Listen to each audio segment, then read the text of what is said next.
Hare Krishna.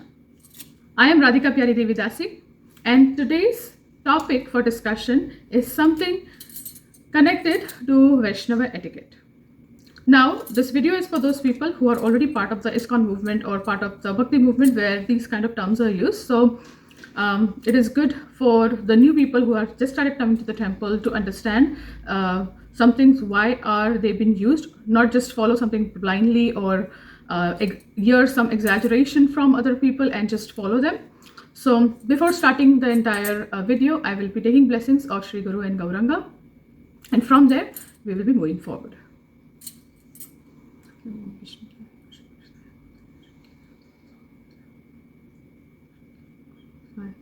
नमो विष्णुपदाय कृष्णपृष्ठाय भूतले श्रीमते भक्ति वेदांत स्वामिनिति नामिने नमस्ते सरस्वती देवे श्री गौरवाणी प्रचारिणे निर्विशेष शून्यवादी पाश्चात्य देशतारिणे जय श्री कृष्ण चैतन्य प्रभु नित्यानंद श्री अद्वैत गदाधार श्रीवासदि गौर भक्त वृंदा हरे Krishna Krishna Krishna Hare Hare Hare Ram Ram Ram Hare Hare.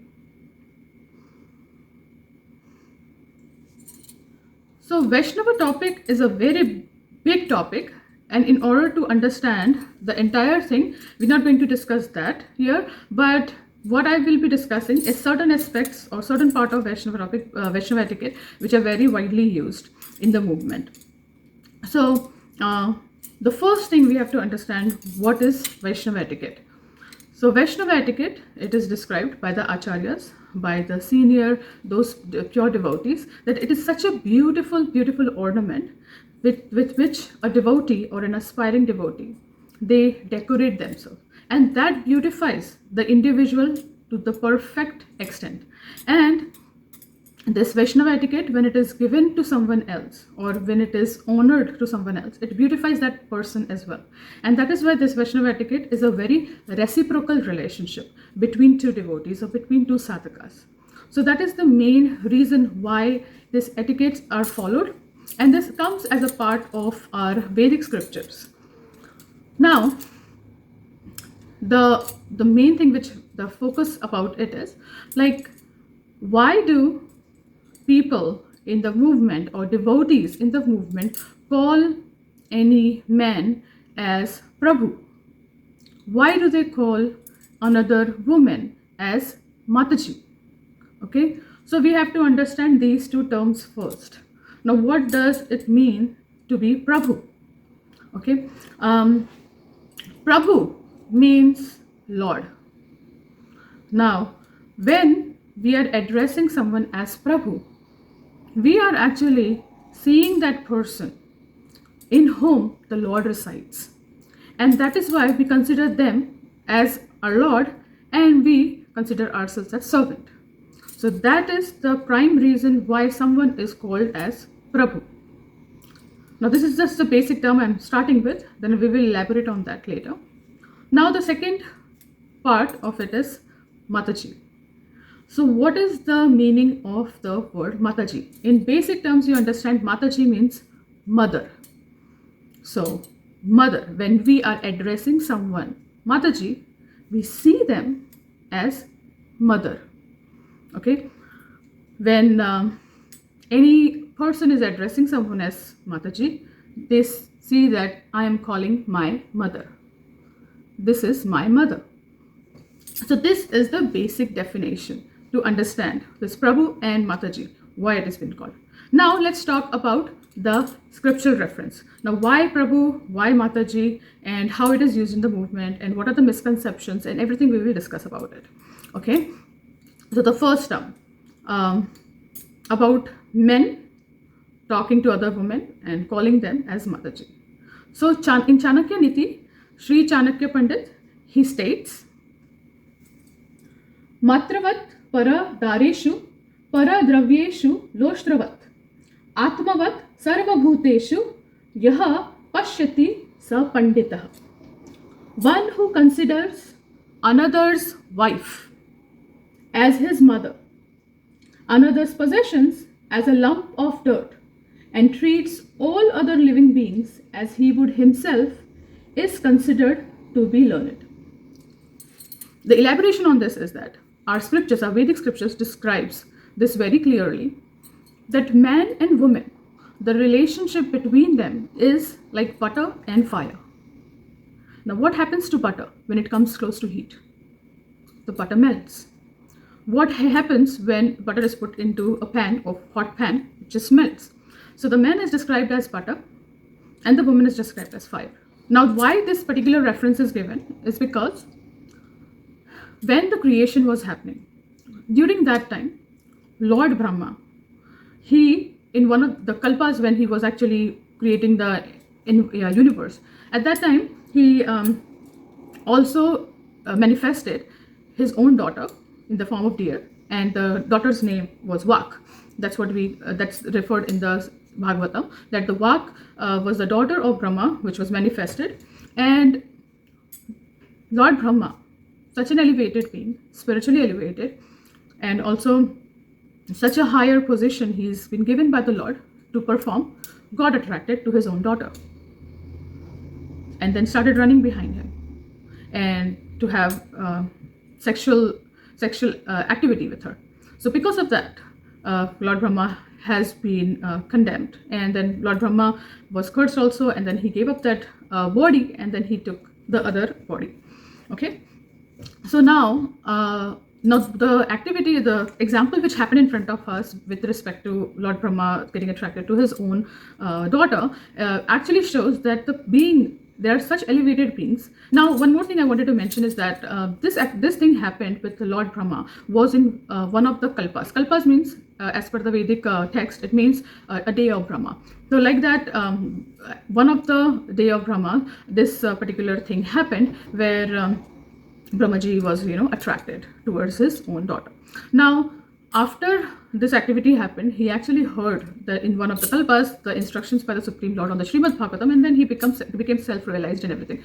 But you have to know that this activity happened before him actually gaining all the knowledge of, and which is also mentioned by Prabhupada in one of the letters. So Lord Brahma is depicting through his example that even such a high personality, because this high soul personalities are there to show us that how the power of illusion is so strong that an individual, sometimes they do some kind of mistakes and they also can get affected and illusioned by Maya. And the relationship between a man and woman is described here, is shown here. So this is actually a kind of a conversation between, in Bhagavatam, between Maitreya Rishi and Vidura. So that is why in the scriptures, I think in Canto 7th in Bhagavatam, it is explained how a man should not be into a solitary place, either with his mother, his daughter, or even his own sister. So now these three, now of course they are not like as pious beings, not that kind of thing will happen always.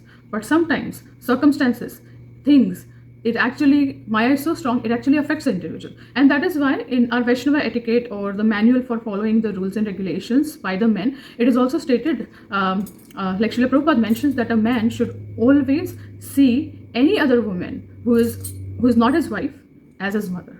Okay, that is why. And there's a manual I have of a Vaishnava etiquette from my congregation in India, and there it is specifically mentioned. I'll show you the text of it, that it's mentioned. A brahmachari should see every woman as his mother, and a grihastha should see every woman except his wife as his mother. Brahmacharis should associate with Matajis only so far as required to execute devotional service and no more.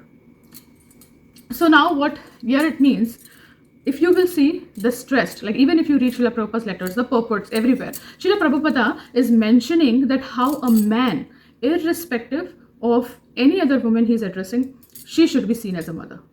And there should be no offense from the woman's side to feel that, oh, he's so older and he's calling me Mataji or mother. Because that is the nature of the man and woman relationship, and it happens. You can see even outside, in the outside world, there are men of like 40 years, or they are 50 years old and they are marrying like 17, 18 years old girls. like almost their age of their daughter. It happens. So that is the reason why it is acceptable to actually call any woman who is not, like, like this is specifically for the grihasthas and the brahmacharis and the sannyasis. Like even the sannyasis, they address another woman as matajis. The brahmacharis, they should for sure, because they are living in a celibate life, they should actually address any other woman as matajis, or not by name. And the grihastha is the same thing. Now there is another thing, is that the grihasthas, or the suppose a grihastha couple, they have a daughter. Of course, there is this kind of thing. There's an exceptions, like when you have your own daughter, there is a kind of affection. Like even in the letters of Srila Prabhupada, you will see that Srila Prabhupada is writing letters to his disciples, lay disciples, and he is not seeing, like, he's seeing them with affection as his spiritual daughters. And you'll see that he writes them by saying his name, their name, and or calling them the name and Malti Devi, or Yamuna Devi, or something like that. You can check the letters, it's even given there. So of course, the main theme or the main rule is that the sannyasis, the brahmacharis, the grihasthas, they see other women as mothers and call them as matajis. But there are some kind of things like this happen, and it all depends upon the time, place, and circumstances, what kind of relation. Even though it is mentioned that the familiarity shouldn't come, the intention behind is to understand that how any other woman is a mother for a man. Also, as per our standards of Gaudiya Vaishnavism, it has been described that the man has to call the woman as mataji. Sometimes you heard this term matishri, and some other kind of words are being used.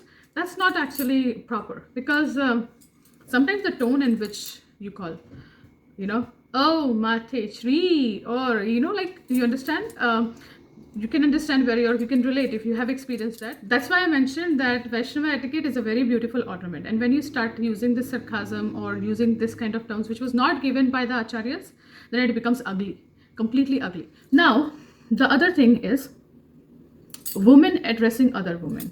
Okay, now this is kind of a little bit confusing topic for many people, and who come new to the movement. They just kind of say anything like respect or like that. So the thing is, a woman has to understand, matajis have to understand that the reason why this term mataji is being used, so that you see other women as your mother.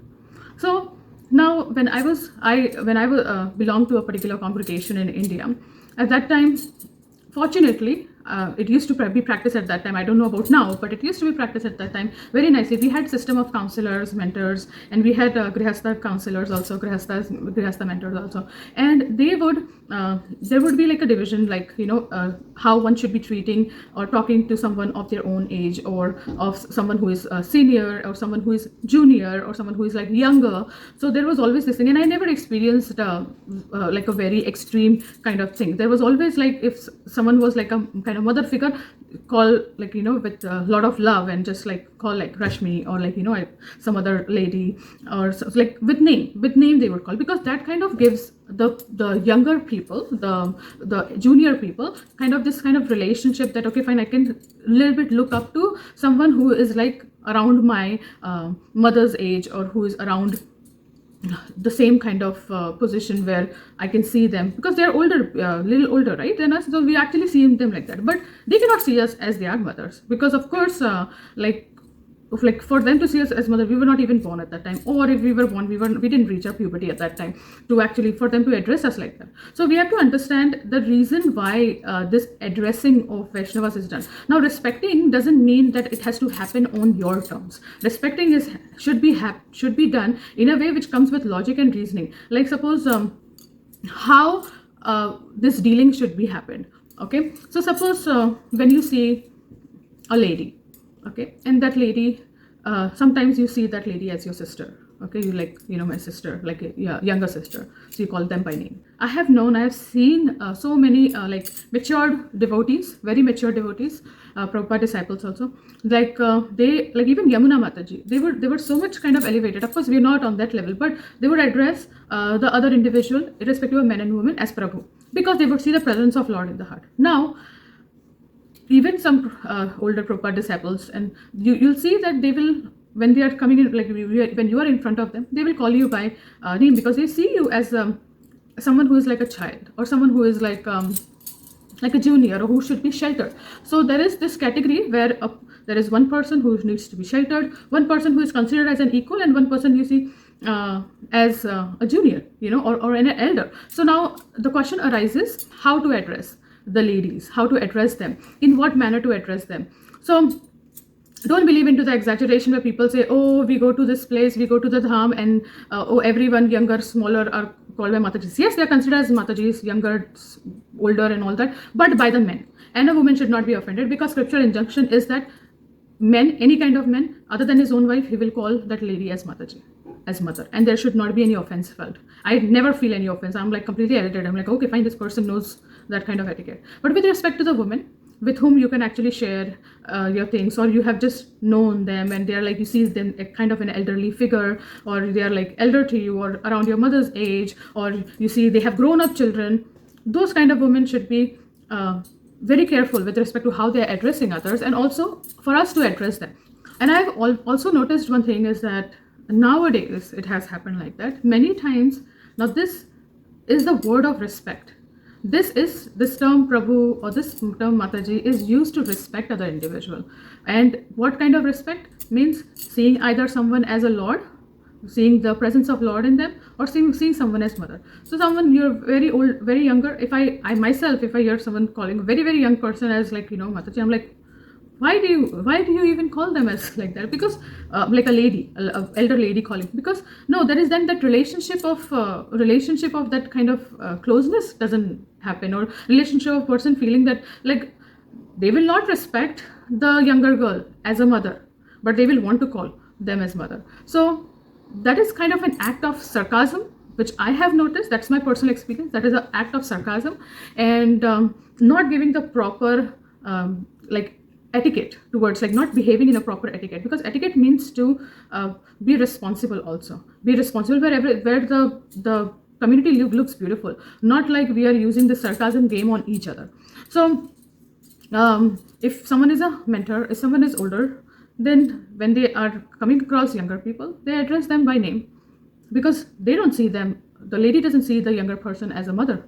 So why to call her like that? Man can call, yes, a man can call, but not a woman. And if there is an older or a middle-aged woman like that, and they see a very senior or very older mother who is sitting, on the Vyasasana, or someone who is having grown-up children, or kind of like a counselor, like, big person who's like elderly also in age, you call them by the respect of Mataji, because you see them as mother. So this is something I wanted to discuss. This is very actually simple topic of why these terms are used in our movement. What happens is that usually when the scriptural things or the scriptural talks are there, that Prabhupada said something, we have to understand what crowd did Prabhupada say. It's very specifically, if you read the letters, the conversations where Srila Prabhupada has mentioned about one to consider other than his own wife as mother, he is specifically mentioning it, that it should be like the brahmacharis and the grihasthas, any other man who is actually, and there is one is the celibate group, another one is the householder group. Sannyasi is also a renounced group, which is kind of a celibate kind of step only, where they have given up everything. So they address the other women, younger, older, as much. But there are certain times where even the spiritual master, no, sannyasis means the spiritual master, call their disciples by their name, because there is a kind of a bond of affection. But the purpose behind of calling someone Mata or Prabhu should be understood. So I hope what I discussed with all of you is clear and understood. If you do not understand anything, then please you can write to me in the comment section. If you have some feedbacks, I will be happy to answer to them. And every Prabhu and every young girls and every Matajis who are hearing this patiently for so long, thank you so much for hearing it. And I hope to see you in the next video. Till then, stay tuned. Thank you very much. Hare Krishna.